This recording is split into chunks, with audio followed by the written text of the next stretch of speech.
ഇപ്പോൾ പരാതിക്കാരിയുടെ അഭിഭാഷകൻ അഡ്വക്കേറ്റ് റംഷാദ് ഉണ്ട്. റംഷാദ്, കേൾക്കാമോ? ഓക്കെ, ഈ കേസുമായി ബന്ധപ്പെട്ട കോടതിയുടെ ഒരു നിരീക്ഷണങ്ങൾ എന്താണ് പ്രധാനമായും? അതിൽ പറയുന്നത് ഈ മൊബൈൽ ആപ്പ് സുതാര്യമല്ല എന്നതടക്കം കോടതി പറയുന്നില്ല. അപ്പോൾ കോടതിയുടെ ഒരു നിരീക്ഷണം എന്തായിരുന്നു ഈ കേസിൽ? ഇതില് ഒന്നാമത് ചാനലുകളിൽ പറയുന്ന വാർത്തകൾ പകുതിയും വസ്തുതയല്ല.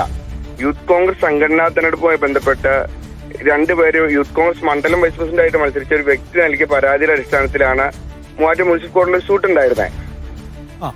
ആ സൂട്ടില് പറയുന്നത് പ്രകാരം അവര് ഭരണഘടനയെ യൂത്ത് കോൺഗ്രസ് ഭരണഘടന പ്രകാരമല്ല ഇലക്ഷൻ നടത്തിയെന്നാണ് അവര് പറയുന്നത്.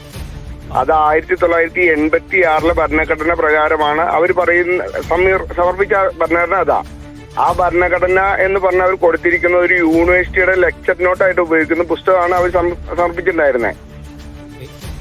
അതല്ലാതെ ഈ പറയുന്ന രീതിയിൽ യൂത്ത് കോൺഗ്രസ് സംഘടനാ തെരഞ്ഞെടുപ്പിനെതിരെ മുനിസിപ്പൽ കോടതിയിൽ നിന്ന് യാതൊരുവിധമായ പരാമർശം ഉണ്ടായിട്ടില്ല.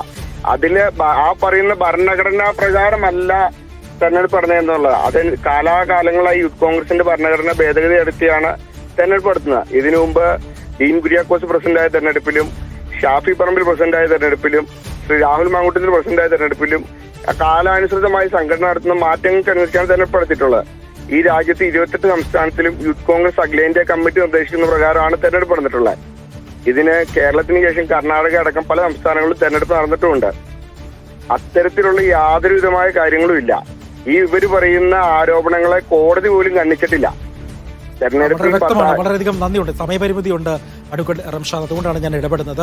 അഡ്വക്കേറ്റ് റംഷാദാണ് വാർത്തയുമായി ബന്ധപ്പെട്ടുള്ള പ്രതികരണം നടത്തിയത്. ലിഡിയ ജേക്കബാണ് കൊച്ചിയിൽ നിന്നും ഈ വാർത്ത റിപ്പോർട്ട് ചെയ്തത്. മറ്റു വാർത്തകളിലേക്ക് പോവുകയാണ്.